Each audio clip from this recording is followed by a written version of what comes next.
Pour nous, il faut partir du principe que le chatbot, ce n'était pas une fin en soi. Nous avons un besoin d'accompagner nos bénéficiaires tout au long de leur parcours de santé, à n'importe quelle heure, donc à tout moment.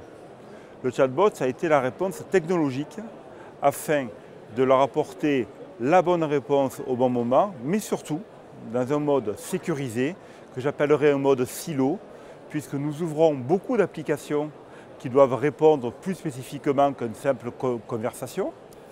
Mais ces applications, nous avons volonté à ce qu'elles restent sécurisées. Pourquoi? Nous traitons des données de santé personnelle. Et il ne faut surtout pas qu'il y ait une fenêtre, une porte qui s'ouvre et qui permette de sortir ces données. Tout est traité en mode HDS, hébergement de données de santé, RGPD, CNIL, etc.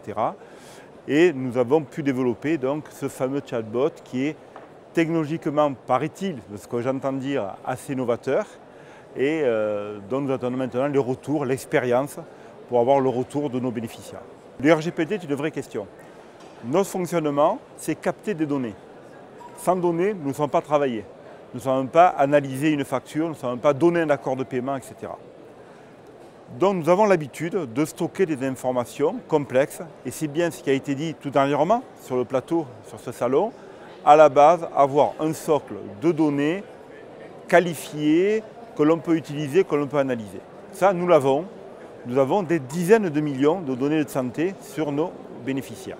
Le RGPD, ce n'est qu'une sécurisation et nous avons la chance d'avoir suivi le processus préalable au RGPD. En fait, nous avons déjà fini notre processus. Les collaborateurs sont en phase de fin de formation pour avoir un processus à long terme. Le RGPD, ce n'est pas uniquement être prêt le 25 mai. C'est être prêt tous les jours, dans tout le fonctionnement quotidien. Et tout le monde, que ce soit de la com qui a envoyé un mailing ou que ce soit un téléconseiller qui prend un appel téléphonique, c'est est-ce que je suis compatible avec le RGPD? Donc c'est la vie courante de l'entreprise qui vit avec le RGPD parce que nous traitons des données sensibles, personnelles, et donc c'est primordial pour nous.